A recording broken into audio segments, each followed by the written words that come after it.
মাঠে নেমেছিল শুধু ভালো খেলার স্বপ্ন নিয়ে, কিন্তু ফিরে এসেছে ইতিহাস করে। গত মাসে মিয়ানমারে এএফসি এশিয়ান কাপ ও 2027 বিশ্বকাপে প্রাথমিক বাছাই পর্বে একের পর এক চমক দেখিয়েছে বাংলাদেশ নারী ফুটবল দল। ওয়ালটন এখন দেশের সীমানা পেরিয়ে পৌঁছে গিয়েছে 50টিরও বেশি দেশে।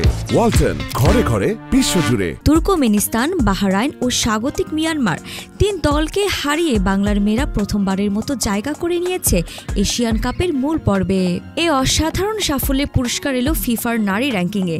7 আগস্ট প্রকাশিত নতুন র্যাঙ্কিংয়ে বাংলাদেশ নারী দল 1 লাফে 24 ধাপ উপরে উঠে এসেছে। এখন তাদের অবস্থান 104 নম্বরে।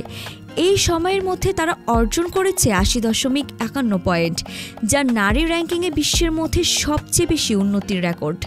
এটা শুধুই একটি সূচনা। বাংলার মেয়েরা যেন বলেই দিল, আমরাও পারি বিশ্বকে দেখাতে। আরিফা জাহান প্রিনন, বিডি আর্কাইভ।